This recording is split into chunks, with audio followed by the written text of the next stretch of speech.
서울 외곽, 낡은 아파트 6층 새벽 4시 30분. 세상은 아직 어둠에 잠겨 있었습니다. 알람 시계가 울리기 전 영자 씨는 이미 눈을 뜨고 있었습니다.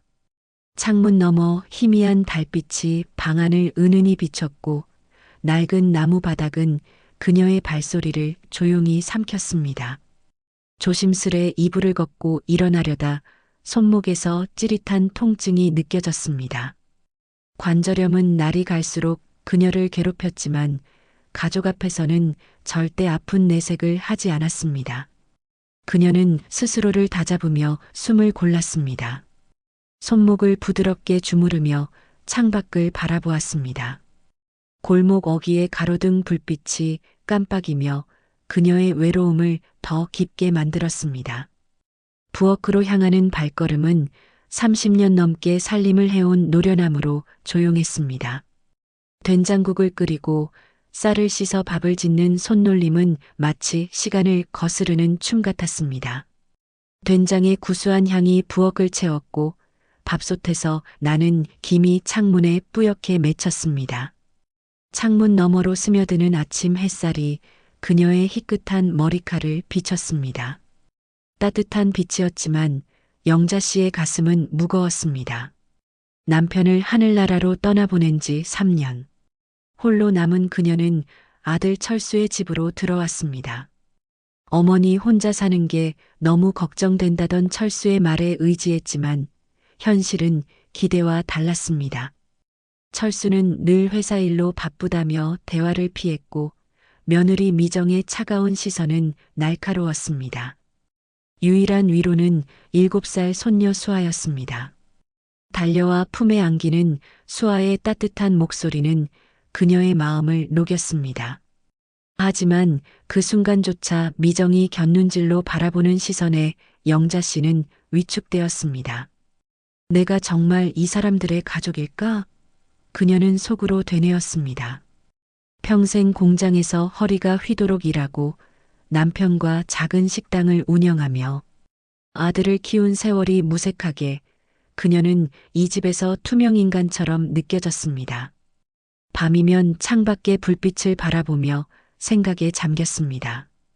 그 물음은 깊은 밤속에서 답없이 메아리 쳤습니다. 가슴 한편에선 희미한 희망이 깜빡였지만 외로움은 그 빛을 삼키려 했습니다. 내가 아직 소중한 존재일까? 그녀는 스스로에게 물으며 잠을 청했지만 쉽게 잠들지 못했습니다. 고요한 방 안에서 시계 초침 소리만 듣자니 오래된 기억이 떠올랐습니다. 남편과 함께했던 강원도 산골 마을의 풍경, 그곳의 맑은 공기와 푸른 산은 그녀에게 희망의 불씨였습니다. 손목 통증은 점점 심해졌습니다. 아침마다 손을 움직일 때마다 느껴지는 뻣뻣함은 그녀를 괴롭혔습니다. 병원에서 의사는 관절염이 악화되었다며 수술을 권했습니다. 입원 치료가 필요하니 가족과 상의해 보라던 의사의 말에 영자 씨는 고개를 끄덕였지만 마음은 무거웠습니다. 집으로 돌아오는 길, 골목 어귀에서 부는 바람이 그녀의 마음을 더 차갑게 만들었습니다. 병원에서 나눈 대화가 머릿속을 맴돌았습니다. 처음 해보는 수술이라는 일 앞에 머뭇거리게 된 그녀는 마음이 싱숭생숭했습니다. 병원 문을 나서며 본 간판에 희망내과라는 이름이 아이러니하게 느껴졌습니다. 철수에게 전화를 걸었습니다. 철수야, 엄마 병원 다녀왔는데 그녀의 말은 채 끝나기도 전에 끊겼습니다. 지금 바빠요. 저녁에 얘기해요. 짧고 무뚝뚝한 대답이었습니다. 저녁이 되어도 철수는 바쁘다는 핑계로 자리를 피했습니다. 대신 미정이 날카로운 목소리로 입을 열었습니다. 수술하면 집안일은 누가 해요? 저 혼자 감당하라고요? 그 말은 영자 씨의 가슴에 비수처럼 꽂혔습니다. 자신의 아픔보다 가족의 무심함이 더 큰 상처였습니다. 그녀는 말문이 막힌 채 고개를 숙였습니다. 식탁 위에 된장국은 식어갔고 그녀의 마음도 함께 식었습니다. 며칠 뒤 더욱 충격적인 순간이 찾아왔습니다. 이웃 김할머니와 차를 마시며 이야기를 나누던 중이었습니다. 자신이 자는 사이 며느리와 함께 자신을 요양원에 보내겠다고 한 말을 들었다면서 우는 김할머니의 눈물에 영자 씨는 손을 잡아 위로했지만 마음은 송두리째 흔들렸습니다. 철수가 짐이 되어 비린 자신을 요양원에 보낼지도 모른다는 생각에 가슴이 무너져 내렸습니다. 그날 밤 창밖의 노란 불빛은 더 이상 위로가 되지 않았습니다. 그녀는 침대에 누워 눈을 감았지만 오늘도 잠은 오지 않았습니다. 대신 강원도 산골 마을의 기억이 떠올랐습니다. 남편과 함께 걷던 산길, 맑은 공기, 그리고 그곳에서 느꼈던 평화. 그 기억은 그녀에게 작은 희망을 안겼습니다. 여름은 숨막히게 답답했습니다. 집안 공기는 무겁고 손목 통증은 날마다 그녀를 괴롭혔습니다. 설거지를 하거나 빨래를 넣을 때마다 미정의 날카로운 말이 쏟아졌습니다. 어머니 요즘 너무 느리시네요. 이렇게 하시면 저도 힘들어요. 그 말들은 영자 씨의 가슴에 깊은 상처를 남겼습니다. 평생 가족을 위해 헌신한 자신이 이제 방해물로 취급받는 현실이 참담했습니다. 그녀는 속으로 어쩌다가 내가 이런 취급을 받으며 살게 된 걸까라는 생각이 들었습니다. 수아가 방에서 그림을 그리며 노래를 흥얼거리는 소리가 들렸지만 그 소리조차 그녀의 외로움을 달래주지 못했습니다. 그러던 어느 날 더욱 잔혹한 순간이 찾아왔습니다. 수아가 들뜬 얼굴로 달려왔습니다. 할머니, 우리 제주도 간대요. 바다 본대요. 영자 씨는 미소를 지으며 답했습니다. 어머, 나 제주도는 처음 가보는데. 순간 거실의 공기가 얼어붙었습니다. 철수는 어색하게 웃으며 시선을 피했습니다. 저희가 이번에 먼저 가서 좋은지 보고 올게요. 엄마는 나중에 따로 모시는 게 낫겠어요. 그 말은 영자 씨의 가슴에 벼락처럼 떨어졌습니다. 마치 세상이 무너지는 느낌이었습니다. 손녀와 함께 처음으로 바다를 보러 가고 싶었던 소박한 꿈마저 박탈당하는 순간이었습니다. 그녀는 방으로 돌아와 소리 없이 눈물을 삼켰습니다. 자신이 가족 속에서 밀려나고 있다는 사실이 명확해졌습니다. 방 안의 낡은 시계 초침 소리가 유난히 크게 들렸습니다. 똑딱 똑딱 마치 그녀의 남은 시간을 재는 듯 했습니다. 저녁 식탁에서 대화는 더욱 날카로워졌습니다. 철수가 입을 열었습니다. 엄마, 수술 받으시면 회복하는 동안 집안일 못 하시잖아요. 요즘 요양원도 시설 좋다던데요. 전문 간병인들이 있어서 더 안전할 것 같아요. 영자 씨는 떨리는 목소리로 물었습니다. 내가 지민이? 방은 고요했습니다. 아무도 대답하지 않았습니다. 오직 수아만이 걱정스러운 눈빛으로 할머니의 손을 잡았습니다. 하지만 그 작은 손길도 그날 밤에는 위로가 되지 못했습니다. 영자 씨는 결심했습니다. 이대로 살 수는 없다고. 그녀는 창밖을 바라보며 다짐했습니다. 며칠 뒤 영자 씨는 조심스럽게 부동산에 들렀습니다. 낡은 아파트라도 값이 나올 거라는 말에 처음엔 망설였지만 마음 한편에서 오래된 추억이 불을 지폈습니다. 남편과 함께 다녀왔던 강원도 산골 마을. 그곳의 맑은 공기와 푸른 산은 그녀에게 늘 그리움의 대상이었습니다. 부동산 중개인이 걱정스러운 목소리로 이 연세에 혼자 사는 게 힘들지 않겠냐고 만류하였지만 영자 씨는 단호히 답했습니다. 제 인생이에요. 제가 결정할게요.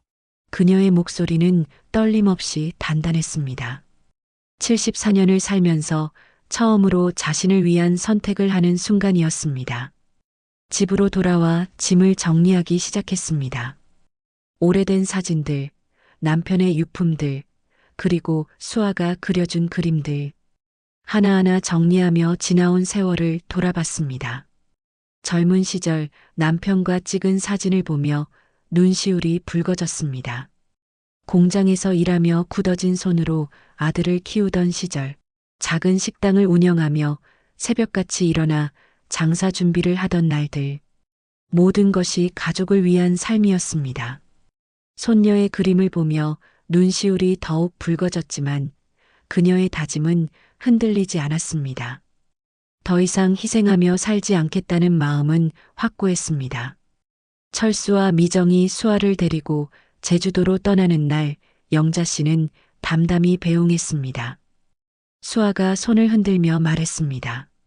할머니, 선물 사올게요. 그래, 우리 수아, 재미있게 놀다 와. 그녀는 미소로 답했지만 마음은 이미 떠날 준비를 하고 있었습니다. 이 집에서의 마지막 순간임을 그녀만이 알고 있었습니다. 며칠 뒤 이웃 김할머니의 도움으로 이삿짐을 꾸렸습니다. 김할머니가 걱정스러운 눈빛으로 쳐다봤지만 영자 씨는 돌아보지 않았습니다. 철수 내외가 여행에서 돌아와 자신이 없어진 것을 알아차리기까지는 시간이 걸릴 것이라 예상했습니다. 냄새가 난다면서 영자 씨의 방에는 들어오지도 않으려고 했기 때문에 편지를 발견하지 못할 거라고 생각했죠. 트럭이 골목을 벗어날 때 영자 씨는 창밖을 바라봤습니다. 3년 동안 살았던 그 집이 점점 작아져 갔습니다.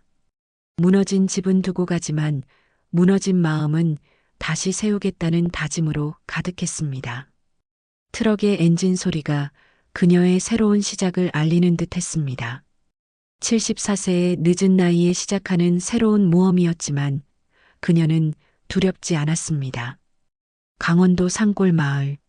서울의 답답한 공기와는 전혀 다른 맑은 공기와 푸른 산이 영자 씨를 맞이했습니다. 작은 집이었지만 그곳은 온전히 그녀만의 공간이었습니다. 앞마당에서 차를 마시며 멀리 보이는 산을 바라보는 시간은 그 어떤 값비싼 여가보다 소중했습니다. 텃밭을 가꾸기 시작했습니다. 오랜만에 흙을 만지는 느낌이 새로웠습니다. 상추, 깻잎, 고추를 심으며 그녀는 새로운 활력을 느꼈습니다. 신기하게도 그토록 아프던 손목 통증이 서서히 나아지기 시작했습니다. 스트레스가 줄어들면서 몸도 좋아지는구나. 그녀는 스스로를 돌아보며 웃었습니다. 몸과 마음이 동시에 가벼워지는 느낌이었습니다. 마을 이웃들은 그녀를 따뜻하게 맞아주었습니다. 서울에서와 달리 영자 씨는 더 이상 누군가의 짐이 아니라 그냥 영자 할머니였습니다. 마을 어르신들과 나누는 담소, 텃밭에서 자라는 채소들, 아침 산책길에 이슬 맺힌 풀잎들은 그녀에게 새로운 생기를 불어넣었습니다. 아침이면 산책을 하고 오후엔 텃밭에서 채소를 가꾸며 저녁엔 이웃들과 담소를 나누는 단순하지만 행복한 일상이 이어졌습니다. 오랜만에 자신만의 시간과 공간에서 진정으로 숨을 쉴 수 있었습니다. 한 달 뒤 예상했던 전화가 왔습니다. 철수였습니다. 제주도에서 돌아와 어머니가 사라진 것을 발견한 후였을 것입니다. 엄마, 어디 계세요? 왜 말도 없이 저희가 얼마나 걱정했는지 아세요? 당황한 목소리에서 진짜 걱정이 느껴졌습니다. 영자 씨는 담담히 답했습니다. 나는 잘 있다. 엄마, 집으로 돌아와요. 우리가 잘못했어요. 앞으로 잘해드릴게요. 하지만 그녀의 마음은 이미 결정되어 있었습니다. 철수야, 나도 내 인생이 필요해. 이제야 진짜 나를 찾았단다. 그녀의 목소리는 평온했습니다. 더 이상 흔들리지 않는 확고한 목소리였습니다. 마을의 일상은 단순했지만 충만했습니다. 텃밭에서 자란 상추를 이웃과 나누고 마을 회관에서 열리는 노래 교실에 참여하며 잃어버렸던 웃음을 되찾았습니다. 무엇보다 자신의 의지로 하루를 계획하고 살아갈 수 있다는 것이 행복했습니다. 그녀는 깨달았습니다. 내 삶은 아직 끝나지 않았어. 오히려 지금이 진짜 시작이야.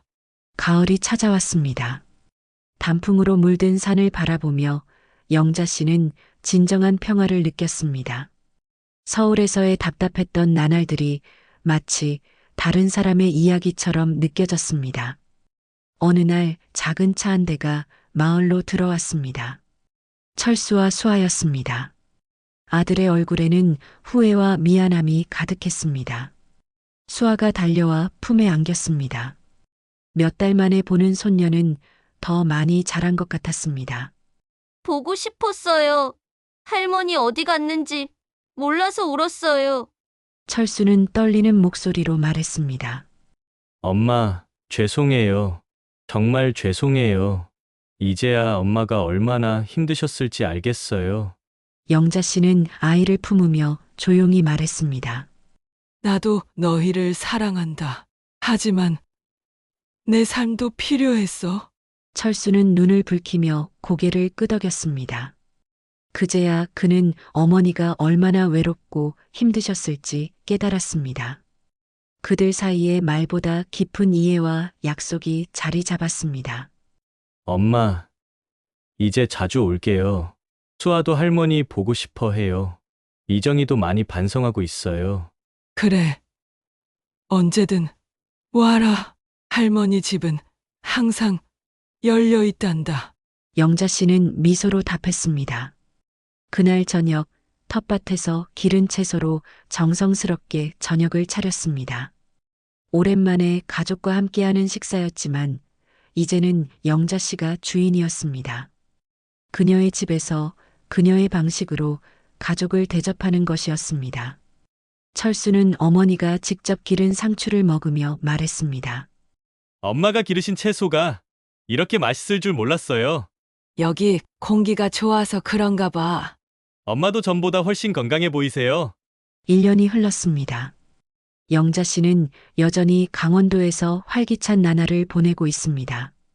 텃밭에서 기른 채소로 이웃들과 나누고 마을 부녀의 활동도 활발하게 참여하고 있습니다. 마을에서 그녀는 요리 솜씨로 유명해졌습니다. 젊은 며느리들이 찾아와 김치 담그는 법을 배우고 싶다며 부탁하기도 합니다. 그럴 때마다 영자 씨는 기꺼이 자신의 노하우를 전수해 줍니다. 가르쳐주며 웃는 그녀의 얼굴에는 자신감이 넘쳤습니다. 누군가에게 필요한 사람이 된다는 것, 그것이 이렇게 행복한 일인 줄 몰랐습니다. 철수 가족은 정말로 자주 찾아옵니다. 이제는 영자 씨를 모셔야 할 짐이 아닌 존경받아야 할 어른으로 대합니다. 미정도 완전히 달라졌습니다. 시어머니의 용기 있는 선택을 보며 많은 것을 깨달았다고 합니다. 어머니, 정말 죄송했어요. 그때 어머니 마음을 몰라드려서. 미정이 눈물을 글썽이며 사과할 때 영자 씨는 따뜻하게 손을 잡아주었습니다. 마을에서는 영자 씨를 중심으로 작은 변화들이 일어나고 있었습니다. 혼자 사는 어르신들을 위한 반찬 나눔 모임을 시작했고 젊은 엄마들과 육아 경험을 나누며 세대 간 소통의 다리 역할을 하고 있었습니다. 영자 할머니가 오시면서 마을이 훨씬 활기차졌다는 이웃들의 말에 영자 씨는 뿌듯해했습니다. 자신이 누군가에게 도움이 되고 있다는 사실이 감사했습니다. 가장 중요한 것은 영자 씨 자신이 완전히 달라졌다는 점입니다. 74세에 시작한 새로운 인생에서 그녀는 더 이상 누군가의 그늘에 숨어 살지 않습니다. 당당하고 자신감 넘치는 모습으로 하루하루를 살아가고 있습니다. 아침이면 산책을 나가며 새소리를 들었습니다. 텃밭에서 채소를 기르며 생명의 소중함을 다시 느꼈습니다. 저녁이면 이웃들과 차를 마시며 인생 이야기를 나누었습니다. 모든 것이 소중하고 의미 있는 시간들이었습니다.